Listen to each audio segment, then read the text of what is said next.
Hi, hello, it's Sugar. Here's my raid testing footage from the PTR of Mythic Anduin. The goal of this fight remains the same, we're still fighting to restore Anduin's hope. Just like in other difficulties, players hit with Kingsmorn Hungers turn into lost souls, allowing them to DPS or heal adds in another realm. The change to this for Mythic is that now these players will leave behind severed souls in the main room.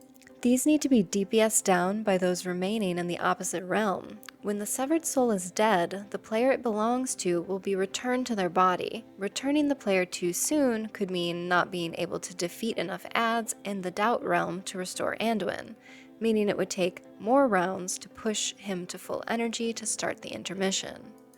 The catch to this is if a player's severed soul is not defeated before Lost Soul expires, they are instantly slain by Banished Soul.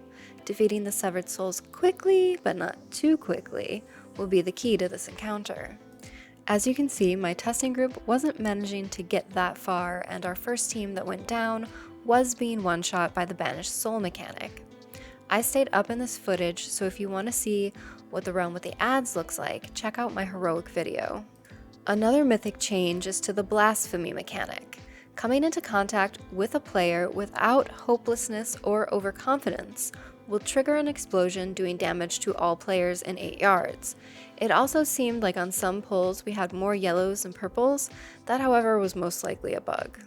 The Wicked Star was also targeting tanks on some of our pulls, but they were unable to dodge it because Anduin would awkwardly follow them around.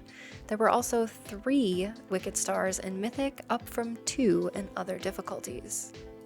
The last change for Mythic happens in Phase 3, which we didn't see in this footage, but from the Dungeon Journal, we can see it's to the mechanic called Hopelessness.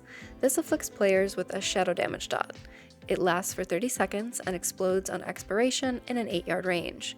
The Mythic change is that the marked player cannot come into contact with an unmarked player, otherwise it will explode, making it very similar to the Blasphemy mechanic we see in earlier phases.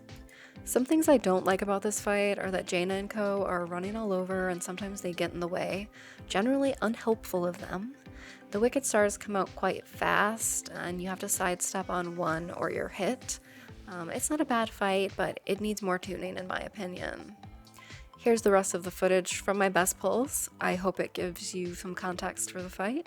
Check out my other PTR raid testing videos if you want to see more bosses in this new raid. If you have any questions about this fight, let me know in the comments below. Okay, bye!